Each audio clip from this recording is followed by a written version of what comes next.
MCC has had a 10-year relationship with the government of Benin, starting in about 2005. We had a first program from 2006 to 2011, which focused on access to markets through rehabilitation of the country's port, one of the most active in West Africa, access to land, access to credit, and access to justice for the poor. So we've had an ongoing, continuing relationship.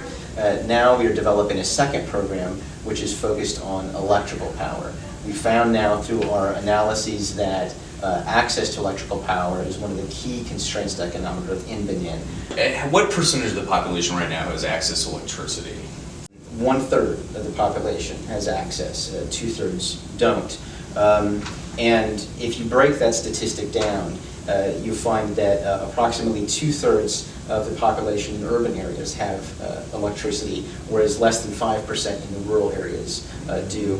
So there's a real tale of inequality there, both between urban and rural areas, but also in urban areas themselves. So MCC is setting out through this compact to increase the availability of electrical power, to put the sector on a firm financial footing, to ensure that private investment will be able to come in to increase electrical generation. In Benin, the country only produces 1% of the electricity that it consumes. The rest of it is imported from Nigeria or from Togo.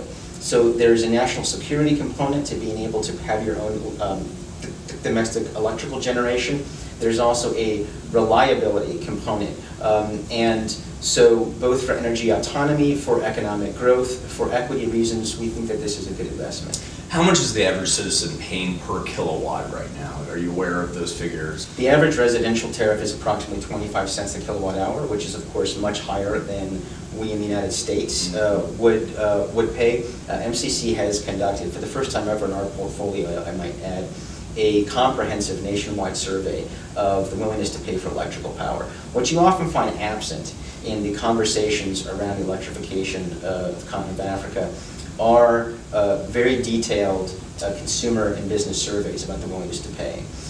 Because what you find, I think, when you look at the data is actually that there is willingness to pay, and the households are already consuming and expending money for the purchase of fuel for generators, for credit to purchase a generator, for candles, for kerosene. What do you see as being sort of the thing that'll really incentivize like energy companies to actually invest in a country like Benin? So the key to bringing in private sector participation in Benin is twofold. One is to put into place a legal policy and regulatory framework along with cost-reflective tariffs that will attract the private sector to generate power for the 1/3 of the population with access to the grid. The other part of the solution is related to the 2/3 of the population that does not have access to power.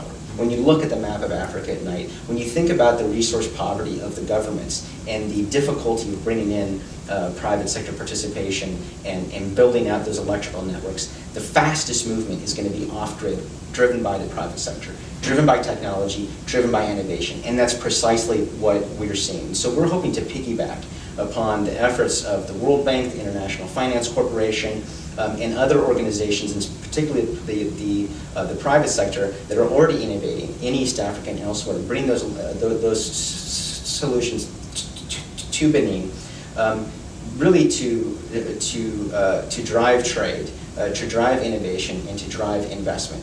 I have to put a plug in here for something that the One campaign launched on International Women's Day, which was on Sunday, and we've launched the Poverty is Sexist campaign, which really puts a spotlight on the fact that extreme poverty disproportionately affects women around the world. Can you speak to at all about how energy poverty affects women and how you think women could actually thrive with more access to electricity in Benin? Absolutely. I'll give a concrete example and a shocking statistic.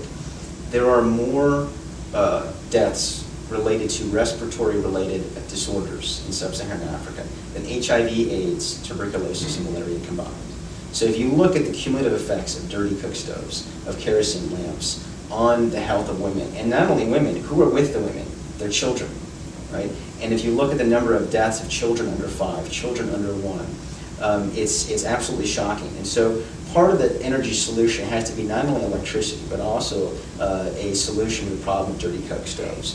And so if you think about electrification and what that will mean for freeing up time to tend to health, to tend to the education of their children, to tend to income generation, and not simply to manual backbreaking labor. There's an extraordinary opportunity not only for economic growth, but for the broader concept of well-being.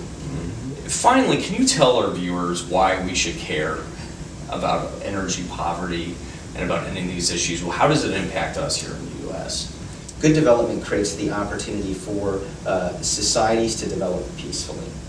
If societies develop peacefully, there will be less of a possibility that America will have to intervene militarily, or that we could see peace and security issues come to our borders one day.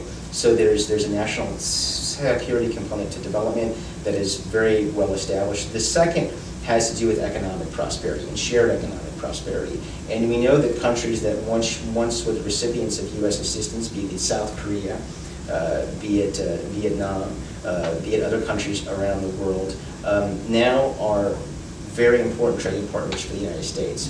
Both markets for our exports, but also countries from which we source important products that our population consumes.